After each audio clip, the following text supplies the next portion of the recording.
پێویستە کەسایەتی کچەکەش بناسین. جاری وا هەیە کەسێک کچێکی هەیە هەرچەند زۆر جار دڵسۆزی دایک و باوک ئەوەندەیان کچەکەی خۆیان خۆش دەوێت، ئەمەش تۆزە قورسە، بەڵام خۆزگە هەمومان بە گرنگیەوە جۆمان لەم قسانە بگرتایە.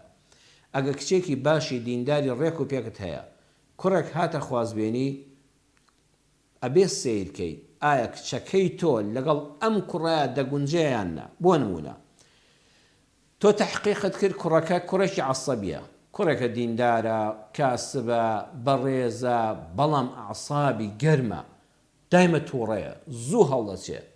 ئیتر دایک و باوکی وا بڵێن، ڕەفیقەکانی وا بڵێن، کەسانی ڕازگۆی هاوپیشەی بڵێن وەڵڵای ئەم کوڕە هیچ عیبێکی نییە، بەڕام بەڕاستی تووڕەیە. تۆ کچی خۆشت دەناسی، کچەکەی تۆش بەخوا زۆر عەسەبیە، زۆر جا بەناز بەخێو کراوە، لە ماڵەوە پێی نەوتراوە لەل، ئێتە بەخوا ئەم کچە عەسەبیەی تۆ، ئەم کاکە عەسەبی کە باشی دەناسی چەند عەسابی گەرمە، بەیەکە بگەن وەکو دوو گەرم لە یەک دەی، بەخوا هەردووکیان ئاگرێک دەکەنەوە، بەیانی کچەکەت هەر زۆر بە زووی بۆ دێتە ماڵەوە. بۆیە بەڕێزان، ئەگە زانیت کوڕەکە عەسەبیە، ئەبێت دڵنیابی کچەکە کەسێکی نەرمونیان و بارقوڵە، بە پێچەوانەشەوە. کچەکەی تۆ کەسێکی عەسەبیە، ئەبێت دڵنیابی ئەو کوڕی کە کچەکەتی دەدەیە وەکو کچەکەت نییە، بەڵکو ئەو کوڕە کوڕێکی نەرمونیان و هێمن و لەسەرخۆمەندە. کوڕەکە نەدار و دەستکورتە، بەڵام کچەکە حەزی پێیەتی، ئەڵێ هەر بە مەکسیەکەی بەرمەوە شووی پێ دەکەم. کچ ئەمە عادەتێتی، یەکەم جار تا شوو دەکا لەوە چێڵە بە خێمەشڕەیەکیش ڕازیم، بەڵام ئەم کچە پێشتر فێر بووە، خۆشگوزەرانە، پارەی زۆر لە ماڵی باوکیا لەبەردەستیا بووە، ئێستا دەچێتە ژیانی کوڕێکەوە بە کولەمەرگی دەژێ.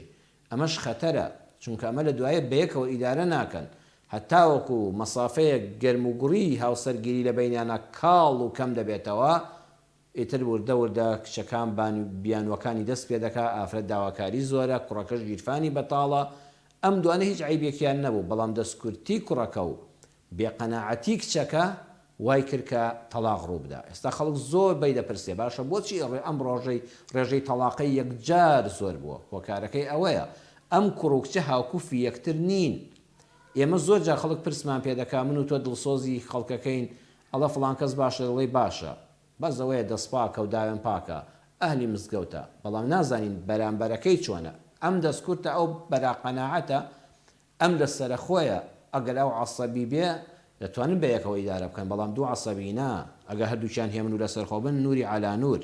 بەڕێزان، حەدیثێکمان هەیە پێغەمبەری خوا صلی الله علیه وسلم فاتیمەی کچی قەیس دەچێتە خزمەتی، فاتیمە دەچێت پرس بە پێغەمبەر دەکات صلی الله علیه وسلم، دەڵێ ئەی پێغەمبەری خوا مێردەکەم بڕیاری جیابوونەوەیدا بەیەکەوە تەبیعەتمان نەگونجا. بەڕێزان، تەلاقیش با بە عیبە لەسەر خەڵک حیساب نەکرێ.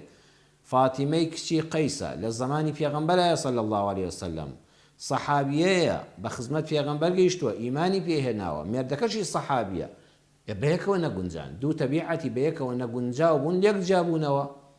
فاتیمە دەفەرمێ چوومە خزمەت پێغەمبەر صلی الله علیه وسلم، ئەی پێغەمبەری خوا، دوو کەس هاتوونە خوازبێنیم، شوو بە کامیان بکەم؟ وەڵڵاهی نازانم شوو بە کامیان بکەم، پرسێک بە جەنابەت دەکەم. فەرمووی چێن؟ وتی ئەی پێغەمبەری خوا صلی الله علیه وسلم، یەکیان معاویەیە، یەکیان ئەبوو جەهمە، ئەوانیش دوو کەسایەتی پایە بەرزن لە خزمەت پێغەمبەران صلی الله علیه وسلم، لە شاری مەدینە دەژین.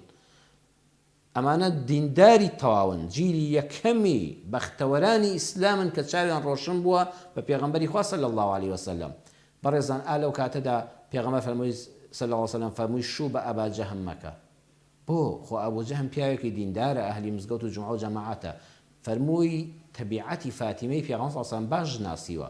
فاتیمە ئافرەتێکی دڵناسکی بێتەحەمل، هەر بە قسەیەکی زۆر بچووک دڵی عاجز دەبێت. والله ئەبا جەهمیش فەرمووی لا يضع العصا عن عاتقه، دایمە گۆپاڵ و گۆچانەکەی لەسەر شاندانراوە، یەک قسە بکەی بەسەر دەکێشێ.